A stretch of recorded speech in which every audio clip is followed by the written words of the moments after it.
Today on Riffs, Beards, and Gear, I show you how to coax some metal tones out of Line 6 Spider 4 combo.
So there I was watching my favorite YouTube channel ever, Spectra Sound Studios, and my buddy Glenn had a video about a Line 6 Spider 2 and how atrocious it was and how he would never record with one.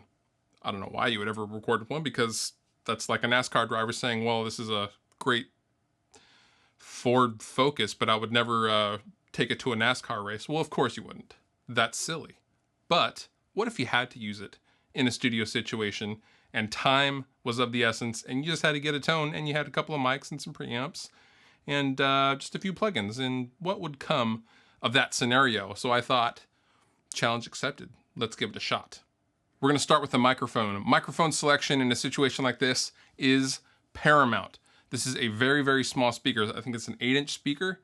It is a very honky, mid-range heavy speaker, and a dynamic mic would not be really the ideal mic in this situation, in my opinion. Now, I spent 4 hours going through all of my microphones, reamping and testing tones, dialing in the amp differently, and it was pretty apparent that a dynamic mic would not be the way to go. An SM57 or a Beta 57 or an Audix i5 or anything like that would not be really right for this application. Too much fizz. The dynamic range for these kinds of speakers and these kinds of amps is very narrow, and you want to do your best to capture all of it.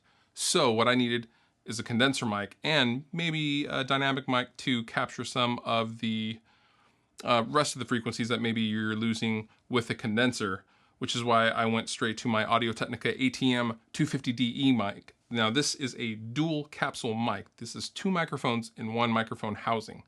This is a condenser mic and it's a dynamic mic in phase perfectly, and you can blend them in post if you track them to a separate track, and it works wonderfully that way. What you're hearing for the guitar tone is actually a lot of the dynamic mic. The dynamic mic is coming up with a lot of the bottom end, and the condenser mic is coming up with a lot of the high end. Now for plugins, the plugins are fairly simple.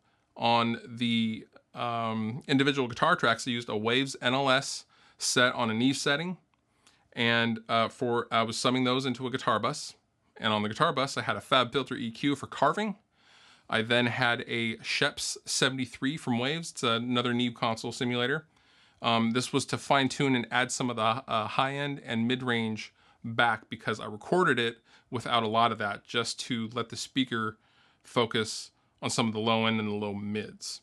And then on the master bus, all I used was a Slate VTM virtual tape machine to warm everything and kind of help glue everything together in the mix. That's it. It sounds simple as I'm saying it to you now, but this entire process took about 6 hours, and I've been doing this since 8 o'clock this morning, and it is now, right now it's 3 o'clock. So If you're gonna have to record with one of these, I highly recommend getting one of these microphones, a decent preamp, and a few plugins if you have to. I don't know why you would, but let's just say I did it for the sake of doing it.